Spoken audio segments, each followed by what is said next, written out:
Estimados amigos, estamos en un nuevo programa de Perfiles. Venimos gracias al auspicio de Tribuna Bolivarense, a nuestro productor Jonathan Quesada. En esta oportunidad tenemos el privilegio de conversar con nuestro amigo, nuestro distinguido amigo Manuel Mariño Tapia, ingeniero en administración de empresas de profesión, deportista, político, bueno, un poco de todo. A medida que pase esta conversación vamos a dialogar. Estimados amigos, es la segunda vez que estoy en esta casa. Algún momento le entrevisté a su abuelito, al doctor Guillermo Tapia. Que es un privilegio ahora entrevistarle a usted, estimado Manuel. ¿Cómo está? Muy bien, mi querido Angelito, gracias. Jonathan, un saludo cordial a través de este canal a la distinguida ciudadanía guarandeña, bolivarense y del país que nos escucha. Bonito recibirles a ustedes, queridos amigos, en esta su casa. Como usted dice, en algún momento vino, las puertas de esta casa están abiertas para todos ustedes. Mire, algo curioso que estaba yo pensando antes de iniciar esta conversación. Digo, bueno, sus abuelitos dentistas ambos, el doctor Guillermo Tapia y también su abuelito Manuel Mariño, ¿no? Es una casualidad. Coincidencialmente, los dos fueron odontólogos y también un tío mío, un hermano de mi abuelo también es odontólogo porque él todavía vive, Galo Tapia del Pozo. Y tenía yo toda la connotación para poder llegar a ser odontólogo. Tenía la influencia inclusive familiar de heredar esa profesión. Pero mire cómo son las cosas. A mí no me gustó esa profesión. Pero sí el apego hacia el tema de salud pública, que ya vamos a hablar de eso también, ¿no? Desde luego, se pudo contribuir en algo, sí. Claro. Bueno, es importante dialogar con usted porque conozco algo muy de cerca de su familia, ¿no? Muy de cerca de su familia, sus tíos que vivían en el barrio Cruz Rojo, y también su padre.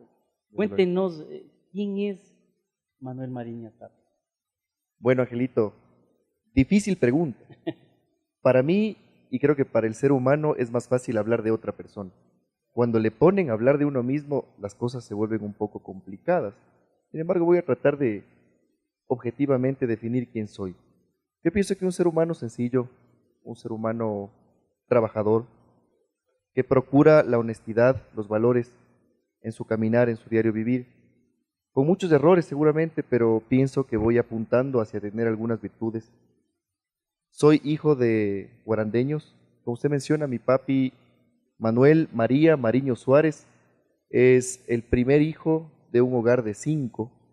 Mi abuelo, odontólogo de profesión, Manuel María Mariño Roldán, y mi abuela Isabel Suárez Frank. Costeña me parece que era su abuelita. Mi abuela nació en Puerto López. Mi abuela era manaba, de descendencia de, más bien ascendencia de su padre lojano y su madre era una quiteña que tenía raíces extranjeras, era alemana. Eso es por padres paternos, ¿no? El lado paterno. Por el lado paterno, sí. De ahí mis tíos, bueno, como digo, son 5 hermanos. Mi papá Manuel primero, viene Mauro, Silvia, Elena, está Marisabel, que es la menor de mis tías. Por el lado materno está mi mamá Marcela, que es la tercera, de 5 igual, coincidencialmente. Mi tío Guillermo, mi tía Rosemary, mi mamá, viene mi tía Jacqueline, mi tío Antonio. Y mi abuelo, pues, fue conocido acá en el medio público, como usted dice, un odontólogo de profesión. Fue alcalde también de Guaranda. Inclinado por el servicio a la comunidad. Él desempeñó las funciones de alcalde acá en Guaranda. Asimismo, otras connotaciones a nivel nacional. Llegó a ser vocal del Tribunal de Garantías Constitucionales, un cargo importante en ese momento que para nosotros también fue incidiendo y marcó un poco el compás del caminar nuestro. Claro, convérsenos su infancia, ese entorno de la niñez, donde inició sus estudios, su etapa escolar. Bueno, yo inicié mis estudios en el Jardín Carlota Novoa de Durango. Muy cerca de aquí. Aquí a la vueltita, íbamos caminando, yo a cuadra y media. Me acuerdo que iba de la mano de mi mamá, de mi abuelo, de mis tíos que me llevaban, y empecé como oyente en ese jardín. Después pasé a la escuela Luis Aurelio González, ahí me eduqué, terminé la escuela en esa unidad educativa. ¿Recuerda algunos compañeros de ese entonces? Por supuesto, yo creo que es memorable recordar a esos compañeros queridos. Hugo Velasco, Cristian Buccelli, Juan López, Diana Ledesma, Patricia Ruiz. Hay algunos compañeros queridos que no les he visto ya por el escenario laboral. Seguramente las actividades de ellos también son un poco forzadas. De los profesores. Desde luego, Angelito León, la misma... Buen maestro, Angelito. Es un maestro muy querido por mí, el señor Chávez, la distinguida dama Sofita Pesantes de Escorza, fue la directora de la escuela. Y bueno, un sinnúmero de maestros que realmente nos apoyaron en su momento y creo que dieron su granito de arena para poder llegar a donde estamos. Claro. En el tema secundario.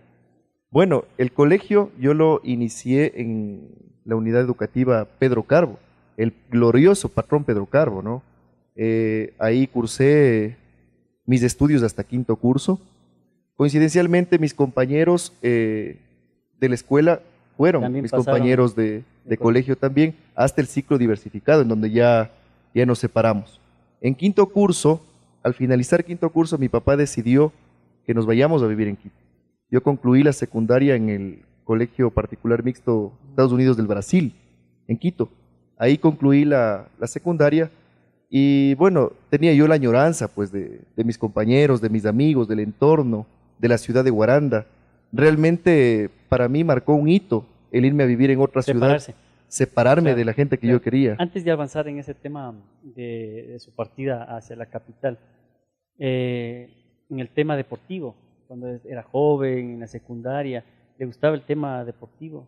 Yo viví una infancia de oro, Angelito. Realmente mi infancia fue una infancia muy enriquecedora. Aquí teníamos actividades muy sanas, actividades que realmente nos fortalecían el espíritu. Pudimos desarrollar actividades deportivas. Yo recuerdo con los compañeros de la escuela, el fútbol, el básquet, el vóley, los juegos recreativos que hacíamos en el recreo, en la hora de recreo, en la hora de asueto, ahí en la parte educativa, pero también en la tarde pues hacíamos ciclismo, hacíamos actividad deportiva con mis amigos. Yo también soy del barrio Cruz Roja, pues yo vivía ahí a la vuelta de su casa, pues frente a la Luis Aurelio vivíamos, mi abuelo tenía su casa también por ahí, por ese sector. Entonces compartíamos espacios muy bonitos con todos los vecinos, los queridos vecinos de Arellano, Astudillo. Habían un pocotón de vecinos que tenían hijos de nuestra edad. Con ellos compartíamos una etapa muy bonita. Usted decía algo importante antes de iniciar la conversación. Ahorita estamos ubicados en una casa central de aquí de Guaranda, que es la casa de su abuelito, el doctor Guillermo Tapia. Pero es una casa bastante acogedora, antigua, pero usted decía, la parte familiar se vivía aquí, ¿no? Ve, Angelito, qué bonito poder tocar ese tema. Recordar. Para mí es una añoranza, para mí es una remembranza el estar aquí en esta casa. Esta casa que tiene de techo el cielo, como nosotros la definíamos, es el espacio de juegos, el espacio de diversión, el espacio de familiar con mis primos, con mis hermanos, con mis tíos, mis abuelos. Aquí, los vecinos, porque Guaranda ha tenido esa característica, que en las casas de las familias tradicionales la puerta estaba abierta no solo para los familiares o sanguíneos, sino también para los vecinos, para los amigos. Esta casa siempre ha estado llena, por eso me da un poco de tristeza ahora que le ve, la casa está vacía, ¿no? Ya cuando se mueren los viejos, la casa va tendiendo a cambiar un poco el esquema, sin embargo abiertas las puertas para todos, ¿no? Así que visítennos cuando sea necesario. Yo recuerdo aquí en el patio que usted ve al momento de entrar, es esa casa típica antigua, que tiene el patio en el centro y los corredores alrededor.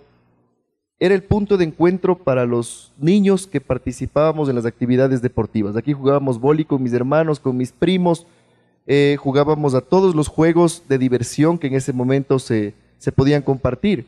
Jugábamos capirotejo, jugábamos a las quemadas, teníamos los juegos ancestrales, los tradicionales, los trompos, las bolas. Jugábamos absolutamente a todo eso. Qué bonito poder compartir. Y en el barrio. Con la gente del barrio. Claro. Este era el punto de encuentro de la gente del barrio. Porque claro, como era una casa grande, Acá podíamos reunirnos todos. Claro, ubicada en la convención, más o menos por el sector del Teatro Nilo, que eran... Convención y Manuela Cañizares de esquina. Es la dirección de la casa. Claro. Ahí tenía su abuelito el consultorio. Por supuesto. Dental, claro, no sé si Sí, nos acordamos. sí, mi abuelito tenía el consultorio aquí, era su fuente de ingreso. Una vez que ya se separó de las actividades públicas, políticas, se enmarcó en el trabajo de servicio a la ciudadanía.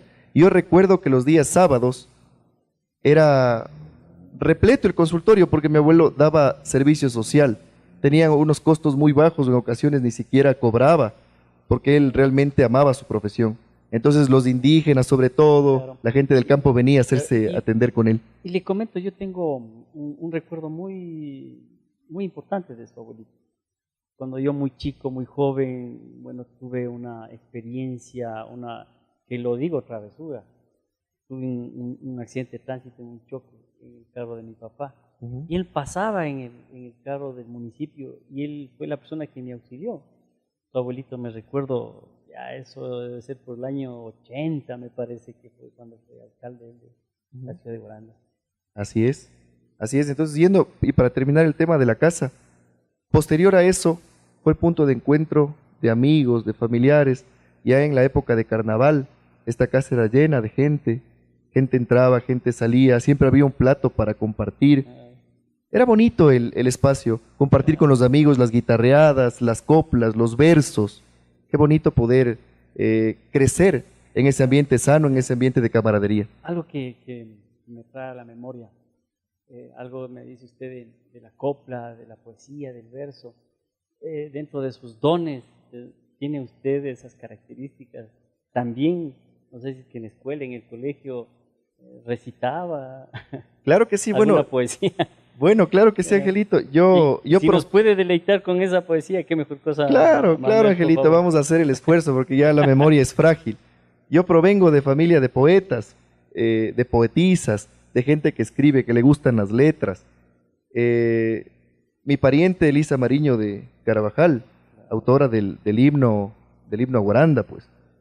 Tengo tías que escriben, han redactado libros de poesía. Mi madre escribe cuentos. No los hace públicos porque los escribía con mucho cariño para nosotros, para sus hijos. Yo estoy tratando de recabar esa información para poderlo compartir, porque yo pienso que el conocimiento se lo debe compartir. Sí, pero eso le digo, qué importante poder dialogar con personajes que van dejando huella, que han recibido la herencia de los demás. Y nos hace acuerdo de doña Elisa Mariño de Carvajal, que a veces uno pasa por alto, pero en definitiva es volver a recordar a esos personajes, ¿no?, que han marcado la historia de nuestra provincia. Desde luego, son gente importante que se ha dedicado al servicio, a la comunidad, de una u otra forma, porque yo pienso que eso debe hacer un ciudadano, ¿no? Servir a los demás. Debe utilizar su profesión, su conocimiento, sus dotes para poder entregar algo a la ciudadanía. Y bueno, mis familiares han tenido esa posibilidad y nosotros quisiéramos replicarlo. De alguna manera queremos nosotros también apoyar a la ciudadanía desde el enfoque en el que sea necesario. Hace unos segundos decíamos que nos va a deleitar tal vez con una poesía.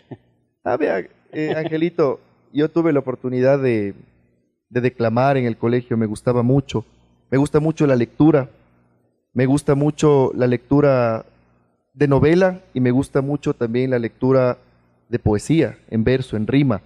Y bueno, para responder su pregunta, yo recité cuando tenía algo alrededor de 12 años, 13 años, una poesía de mi tía Jacqueline Tapia Nicola.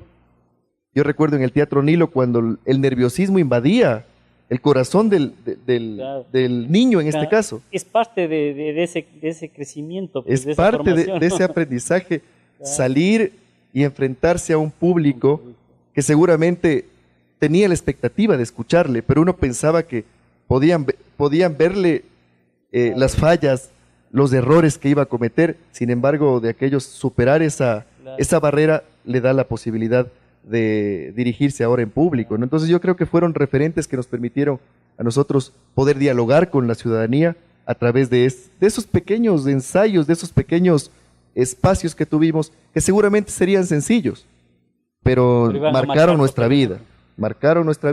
Y bueno, para ser enfático, yo recuerdo mucho esta poesía con con mucho cariño. Por favor. Y bueno, el espacio agradecido con usted se llama El tiempo y yo, de Jacqueline Tapia Nicola. Y decía algo así, porque no me acuerdo completamente, porque eso fue hace muchos años, pero decía, el tiempo y yo nacimos una tarde, cuando un soplo de sangre me envainaba. No sé si allí nací o nací más tarde, cuando la desventura me abrazaba. Cuánto pude querer que frugal fuera el llanto que inició mi vida en carne, y se eternizó para que viera mezclar risa y dolor temprano y tarde. Y así tiene algunas estrofas, y lo bonito de esta poesía es que hace alusión al tiempo que es tan efímero, que es tan rápido, que pasa tan aprisa. Y a la final, Angelito, Jonathan, podemos decir que esa poesía concluye diciendo, tanto he dicho del tiempo, en fin, se me ha hecho tarde. Es la característica que tenemos ahora en este mundo globalizado, en este mundo acelerado, competitivo. Así es. Tuve yo la oportunidad de vivir en Quito y atravesar por todas las ciudades del Ecuador. Y el tiempo realmente aquí en Guaranda es una ventaja. Es bonito sentir que aquí le alcanza el tiempo para desarrollar las actividades. Allá como que empieza el día más pronto y se acaba más rápido. Así es. Yo creo que Guaranda tiene hasta esa ventaja, que Así tiene es. un tiempo un poco más prolongado. Y justamente vamos a hablar de eso, de la vida en Quito, ¿no? Me parece que luego ingresó a la universidad en el tema de la administración pública, algo de eso. Sí, yo estudié en la Universidad Central del Ecuador, pero antes de eso tuve el primer fracaso en mi vida. Y le digo fracaso desde el sentido de la expectativa que tenía mi padre. Mi padre quería que sea yo cadete piloto de la Fuerza Aérea. Era, yo creo que un sueño de él, más que un sueño mío, y había esa influencia de querer cumplir ese sueño de mi padre. De alguna forma nos inclinamos a aquello, nos sometimos al proceso de pruebas, la primera etapa lo aprobamos bien, y después en algún momento en las psicológicas nos decían, o sea, como que no, o sea, no tienes la inclinación o la orientación hacia la carrera. Después de eso yo empecé a trabajar, porque se había cerrado ya el inicio del año universitario. Entonces empecé a trabajar, empecé a ganar un poco de experiencia en la parte laboral. ¿En lo privado o en lo público? En lo privado, empecé a trabajar en lo privado. Trabajaba en ventas. Yo empecé a trabajar con unos amigos en venta de productos químicos. Aprendí el tema de negociación, el tema de comercialización. Entendí cómo tenía que dirigirme a las personas para poder vender un producto. Y bueno, era un asunto que de alguna manera me ayudó para arrancar en la parte laboral. Después de aquello, ya tuve que asumir un rol. Yo me casé a temprana edad, me casé muy joven. Entonces ya cuando me casé tuve que responder el compromiso del matrimonio, obviamente trabajando y también estudiando a la par. Entonces era una situación un poco complicada porque trabajar y estudiar al mismo tiempo es difícil. Y no provenimos de hogares opulentes, de hogares de familias ricas. Realmente nuestros padres han vivido al diario con el esfuerzo, con el fruto de su trabajo. Mi papá, arquitecto de profesión, él trabajaba en el Midubi, como 25 años de carrera y tenía sus obras ahí. Yo le veía que tenía mucho sacrificio. Mi madre, profesora. ¿Debe ser jubilada? No, mi mamá todavía está trabajando. Mi papá se jubiló hace poco tiempo. Entonces, yo entendí que uno tiene que esforzarse en la vida para poder conseguir algo y hacerlo con honestidad, con pundonor, hacer las cosas bien, seguramente equivocándose, pero nunca pensando en hacer las cosas de mala fe. Entonces, empecé a trabajar, fui creciendo, tuve la oportunidad de regresar a mi provincia. Se dio la oportunidad de empezar a trabajar en el servicio de rentas internas. Ah, claro. Yo empecé a trabajar en el servicio de rentas internas en Riobamba. Reemplacé a una persona y me dijeron, hay posibilidad en Guaranda. ¿Quisieras trabajar en Guaranda? Digo, estaría encantado de trabajar en Guaranda. Cuando nosotros asumimos esta responsabilidad, yo era asistente de ventanilla. Trabajé en los departamentos. Justamente en el edificio del frente. Parece. En el edificio del frente empezamos. Entonces yo tenía la posibilidad de salir a comer acá y regresar a trabajar al frente, pues que eran las oficinas del servicio de rentas internas. De la familia Rivadeneira. En la casa de la familia Rivadeneira, en la parte baja, funcionaba el servicio de rentas internas. Aprendí a tener una cultura organizacional importante, porque justamente se cambiaba de la vieja DGR, que era la Dirección General de Rentas, al Servicio de Rentas Internas, en ese momento con la economista Elsa de Mena, que marcó el compás de la tributación en el país. Y fue un asunto interesante porque aprendí a educarme, tuve una escuela de conducta, de bien hacer las cosas, de procurar trabajar eficiente, eficazmente, con honestidad. Era una institución que estaba en un cambio, ¿no? Era una institución que se podía decir era nueva. Realmente tenía que demostrar los objetivos y cumplirlos. Claro. Y era bonito porque yo pienso que para mí fue un referente. Yo me identifico mucho con mis queridos amigos, Danilo Ledesma, que bueno, ahora también sigue trabajando acá en la Contraloría. Es un querido amigo con el que compartíamos el espacio laboral. Él se sentaba al lado mío. Claro. Ya después él se fue a trabajar en otro espacio. Yo también renuncié en el Servicio de Rentas Internas, me fui a trabajar un momento en la Federación Deportiva de Bolívar. Me pidieron que, como yo estudiaba administración, todavía no era graduado, pero ya tenía conocimiento en la parte administrativa, me pidieron que les ayude al tema de diseño organizacional, el tema de objetivos, el tema de estructura sobre todo. Pero fue una consultoría pequeña, ¿no? Entonces, más bien decidí concluir mi trabajo, lo entregué y posterior a eso me invitaron a ser parte del programa Aliméntate Ecuador. Yo creo que eso fue... En la gobernación, me parece. Funcionábamos primero en el edificio Vizcarra. En el edificio Vizcarra había una oficina pequeñita, en donde...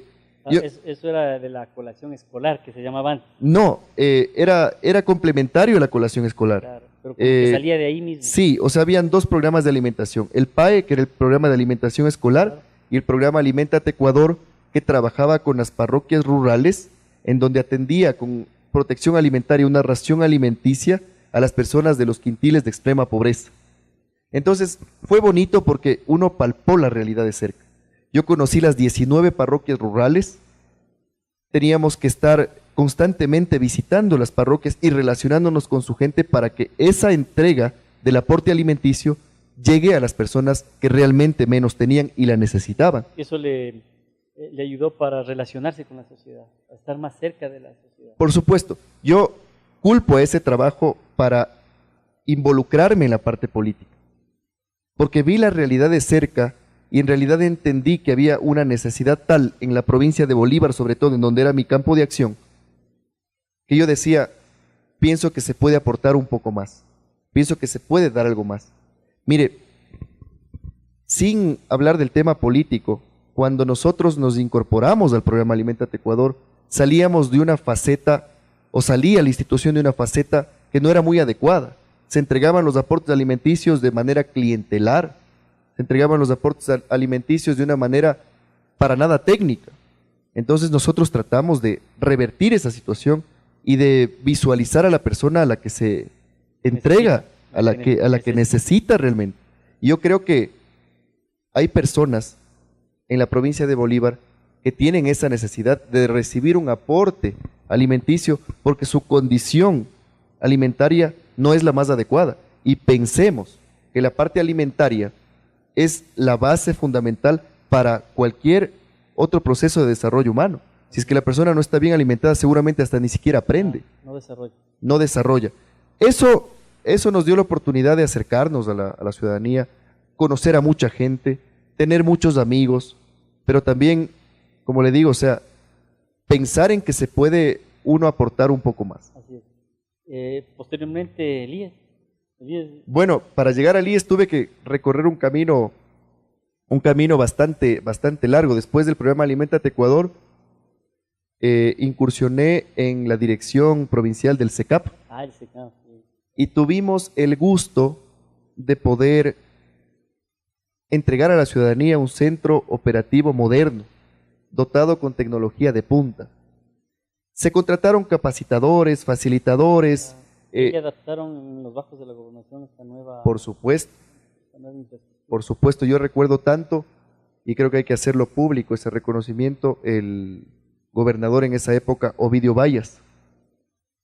Bien intencionado, recibió mi visita, yo le dije, el servicio Ecuatoriano de Capacitación, de Capacitación Profesional no debe tener una oficina pequeñita en el tercer piso de la gobernación, con 4 computadoras que estaban hasta de reparar y sin hacer mucha gestión para la ciudadanía. Era como que improductiva ahí arriba. Improductiva porque casi nadie subía. Claro. Había muy pocos Pasaba cursitos, pasaba por desapercibido.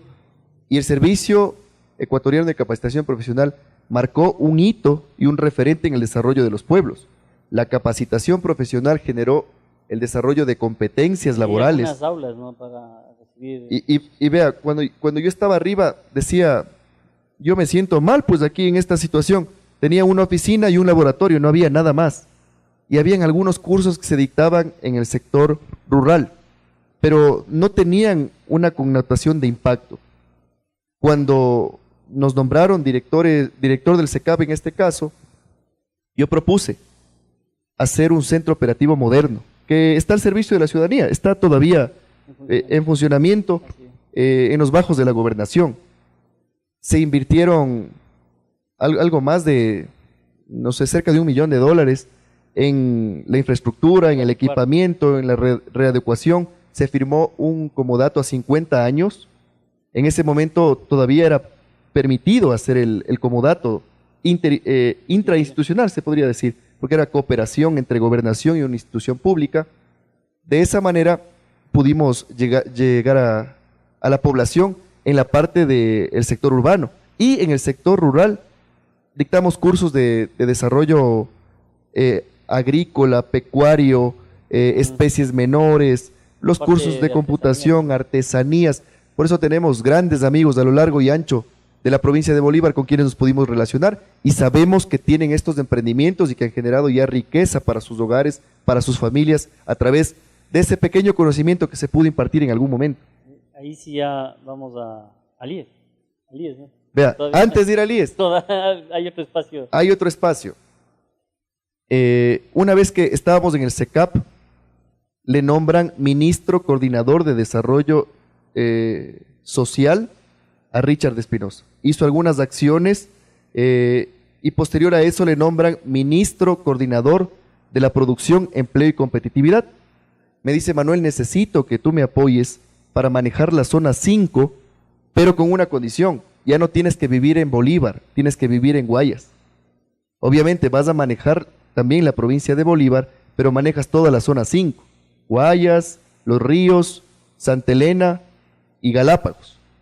Entonces acepté la condición, pudimos aportar desde ese espacio porque yo ocupé el rol de gerente regional 5, experto en cambio de matriz productiva de la zona 5, y contribuimos para el tema de la cadena lechera. Estuvimos trabajando con el tema de la papa, quisimos trabajar con el tema de los cítricos, y un proyecto importantísimo que se lo manejó fue fortalecer a los cañicultores, a los productores de licor, para que ya no vendan solamente licor, sino que el derivado sea el bioetanol, bajo el proyecto... un convenio. Claro, el proyecto Ecopaís. Ese proyecto lo manejábamos en la gerencia Zonal 5. Tuvimos que tener reuniones y relación con los compañeros de Facundo Vela, de Chandía, de Régulo de Mora, y nosotros quisimos plantear que el centro de acopio sea en la provincia de Bolívar. Yo tuve una experiencia muy bonita porque lo propusimos. Nuestra justificación era que Bolívar estaba en el centro del país y de esa manera era viable acopiar a todos los productores de derivados de la caña para que puedan entregar el producto acá, y teniendo esa fábrica hubiera sido fabuloso. No se lo pudo lograr, pero en tal caso, bueno, nosotros contribuimos de alguna manera a la provincia de Bolívar a través de ese espacio, y de ahí sí ya llegamos al IES. Pues. Bueno, ahora sí toquemos el tema del IES, ¿no? Como funcionario del IES, lógicamente es un tema bastante sensible y lógicamente desde el conocimiento que estaba dentro de la parte central, operativa del IES. Bueno, nuestra experiencia. Bueno, yo creo que realmente ahí es donde tuvimos que poner en práctica los conocimientos que se vinieron adquiriendo en el resto de instituciones. Manejar la institución rectora de seguridad social en la provincia fue una situación bastante compleja, porque a más de las necesidades y falencias que tenía la institución, había gente que no respondía a un criterio de servicio, sino en ocasiones habían personas que respondían a otro tipo de criterios.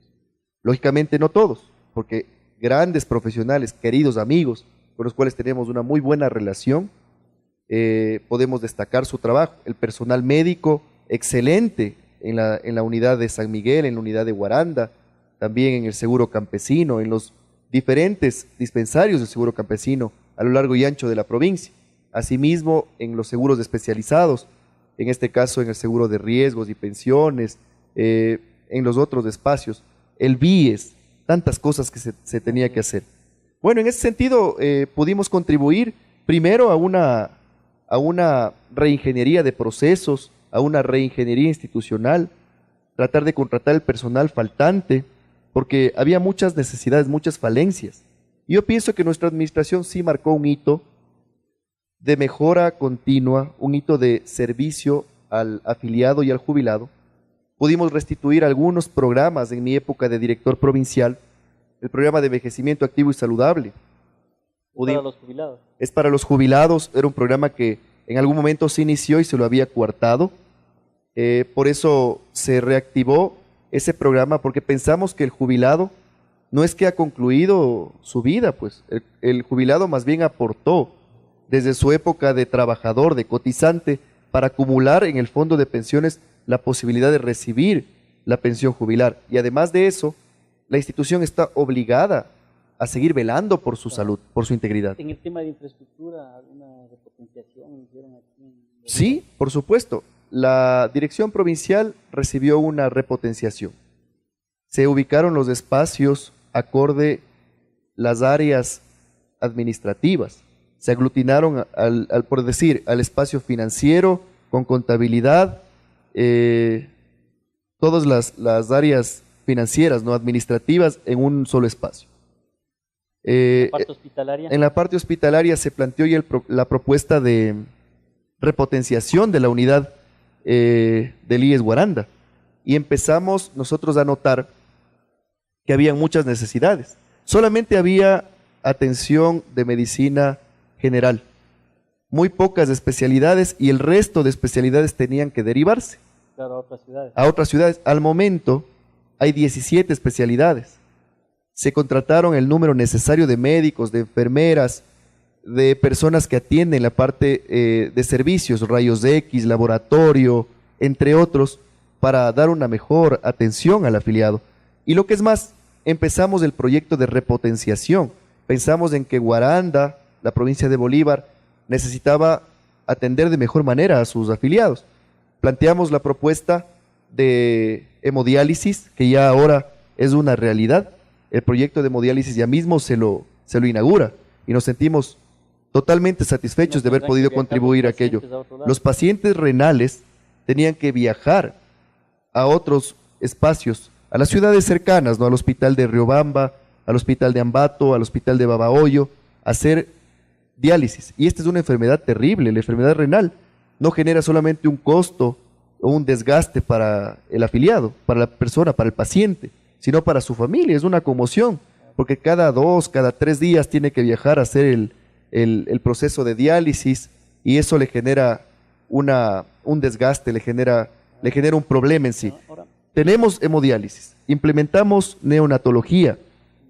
Ese servicio también ya está próximo a inaugurarse, y pudimos ampliar el número de camas sensables, que cuando yo llegué eran 19 camas, el hospital estaba saturado. Y cuando pudimos hacer la gestión, y eso sí, públicamente le agradezco al compañero Richard Espinosa Guzmán, quien creyó en la provincia de Bolívar y dijo, Bolívar necesita tener una repotenciación en su unidad, y de esa manera lo pudimos lograr, obviamente, cumpliendo con el mandato y el deber de servicio de parte nuestra. Los servidores públicos tenemos y debemos tener esta connotación, servir a la persona que nos encomendó el puesto. Los puestos son pasajeros, lo importante es la gestión, lo importante que queda es la gestión. Claro, dentro de sus satisfacciones más grandes, ¿no? En el tema último, del tema de la seguridad social, con el tema de la ley de seguridad, con el tema del afiliado, su mayor satisfacción. Una vez que asumimos el rol de asesor de consejo directivo, pudimos impulsar y acelerar los procesos de todos los proyectos que le había comentado, repotenciación de la unidad, fortalecimiento del seguro social campesino. El afiliado campesino tiene un trato igualitario ahora que el afiliado del Seguro General. El afiliado que vive y trabaja en el campo, con sus manos labra la tierra, ahora tiene las mismas condiciones, tiene un seguro subsidiado, sí, que lo subsidia el Estado, y su familia también recibe la atención de salud. Se promueve el tema de la pensión jubilar. La pensión jubilar es el verdadero significado de cualquier sistema de seguridad social. Además de las prestaciones, en este caso los préstamos que el BIES ha fortalecido.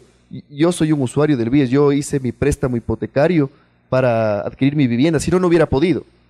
La vivienda donde están mis hijos ahora es una vivienda que se la hizo a través de un préstamo hipotecario y pienso que mucha gente se pudo beneficiar de ese servicio del BIES.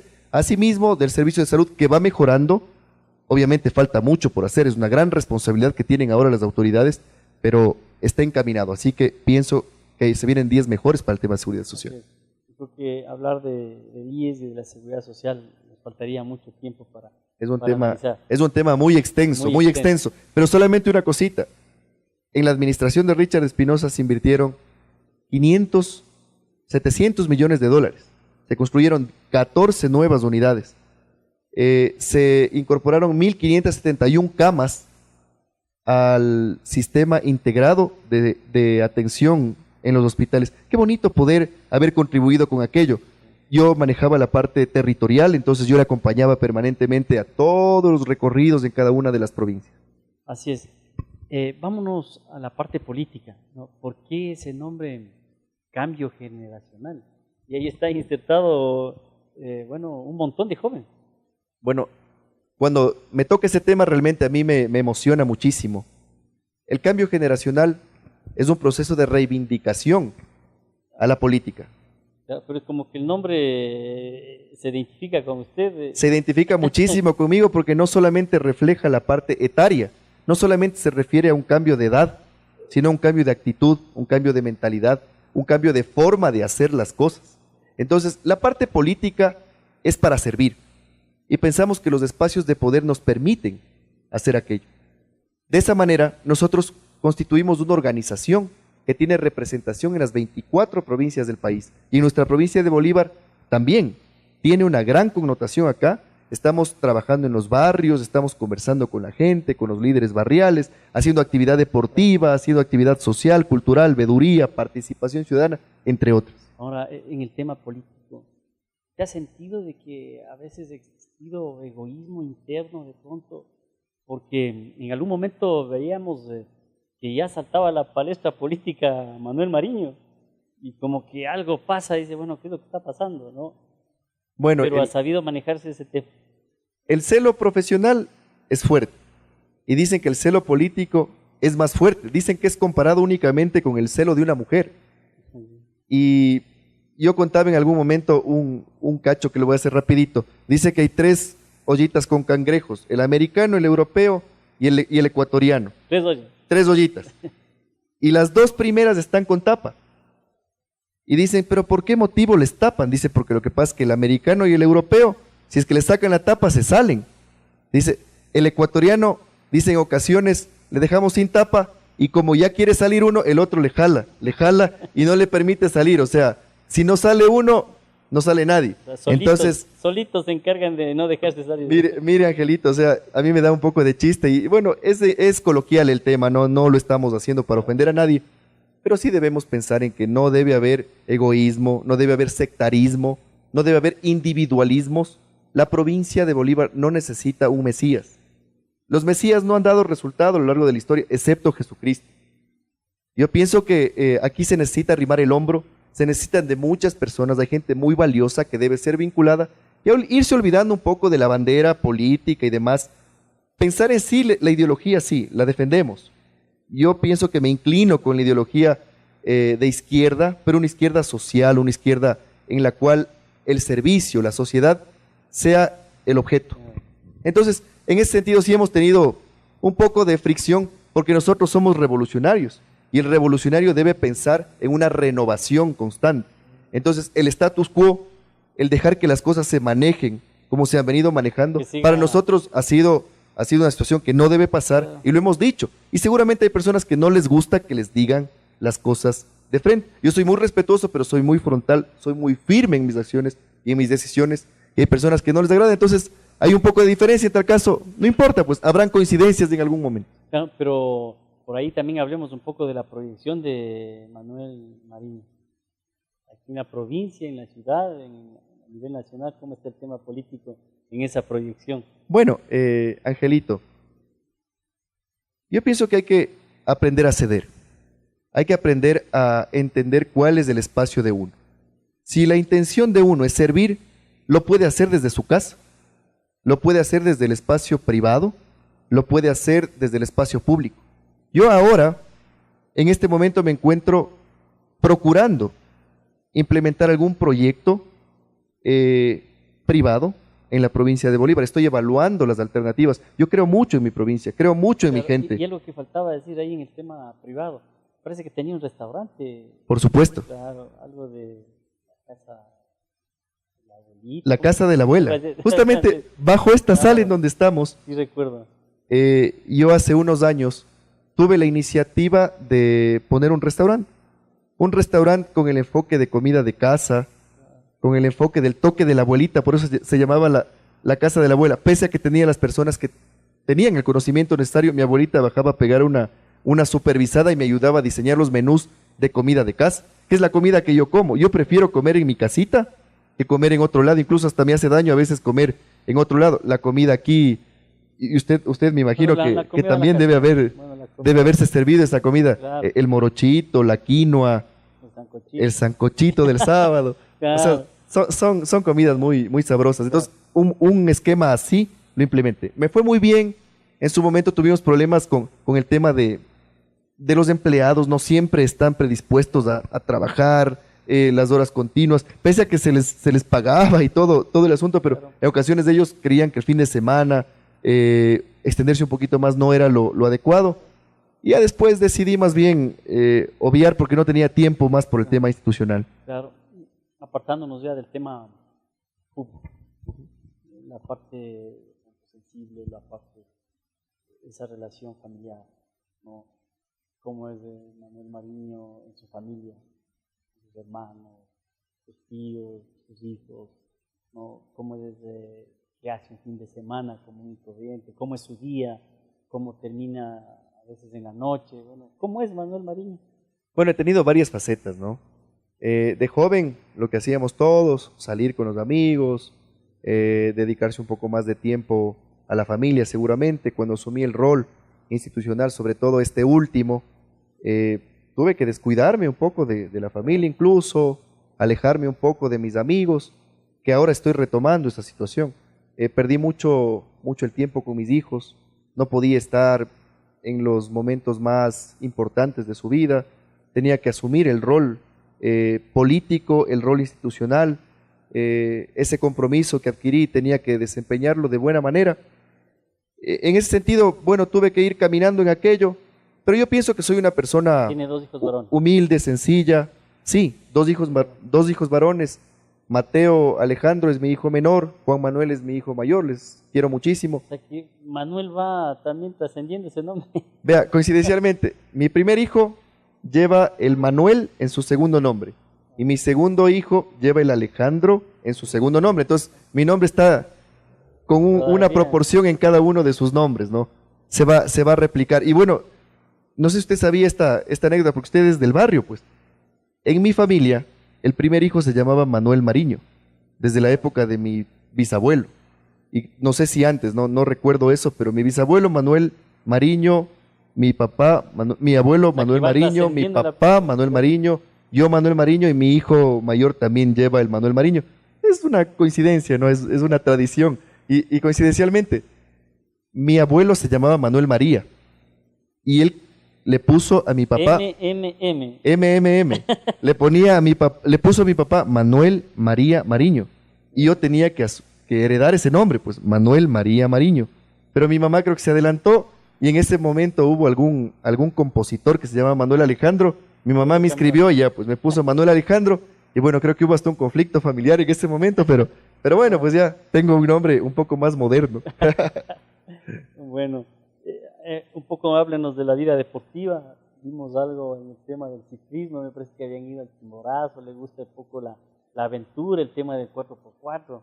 Vea, Cuéntenos esa faceta muy brevemente, porque sí, estamos con el tiempo casi... sí, el tiempo en televisión, el tiempo en redes, en medios es muy efímero, pero bueno, ojalá se dé otro espacio en algún momento. He tenido mucha satisfacción desde el escenario deportivo. El tema del fútbol, el tema del vóley, el tema del básquet.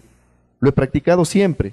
No he sido tal vez un deportista destacado, pero eso sí, muy practicante de esos deportes. Como una actividad física, siempre, siempre lo he practicado. Y desde la parte política he podido vincular la parte deportiva desde el enfoque organizacional.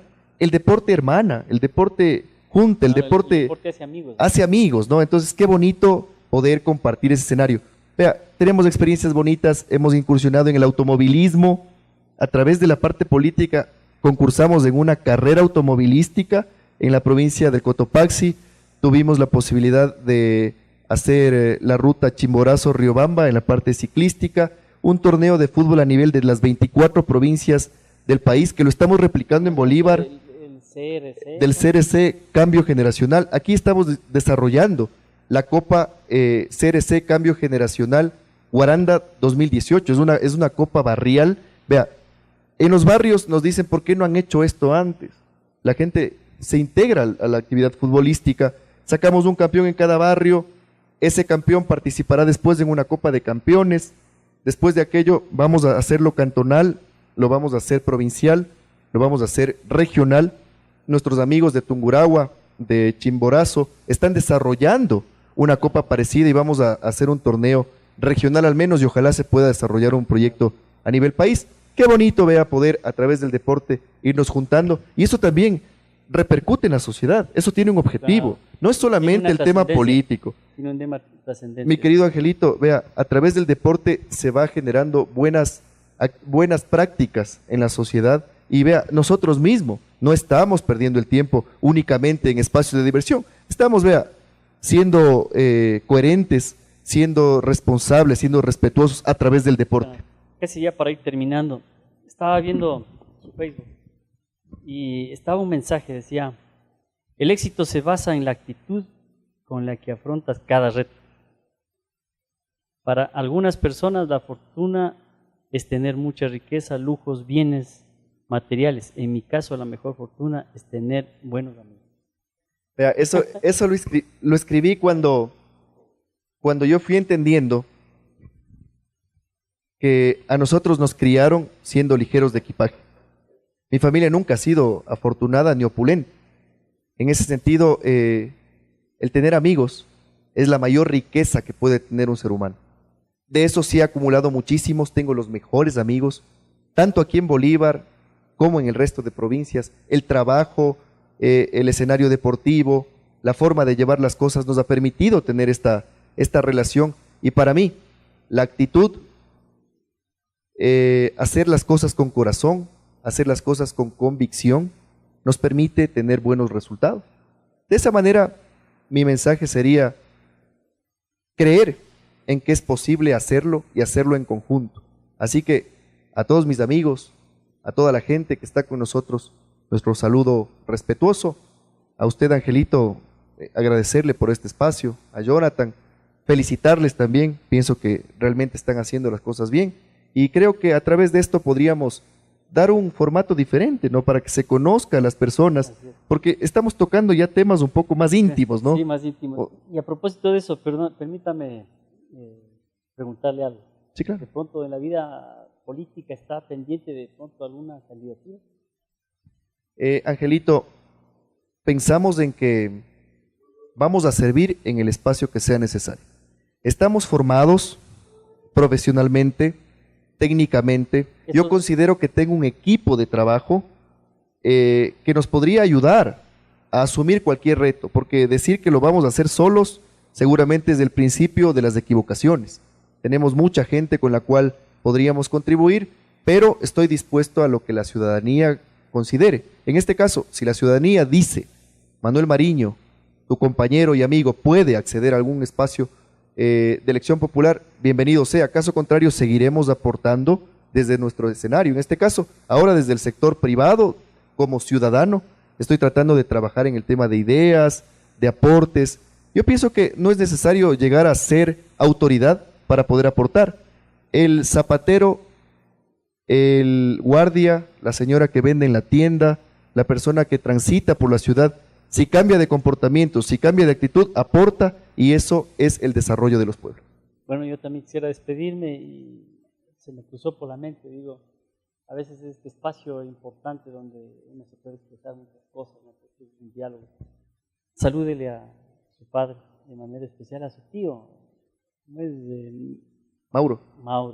Mauro, él le conocí desde niño, joven, no le he visto muchos años, ¿no? Salúdese a sus tías, a Silvia, a María Isabel, salúdeles. Gracias. Siempre ha habido esa estrecha relación con la familia desde hace mucho tiempo, así que una grata satisfacción haber conversado con usted, Manuel, que dejamos en sus últimas palabras.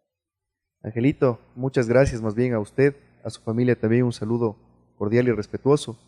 Las familias guarandeñas bolivarenses tienen esa connotación, que no han sido solo familias sanguíneas, sino yo considero aquí en Guaranda sobre todo, que somos una sola familia grande.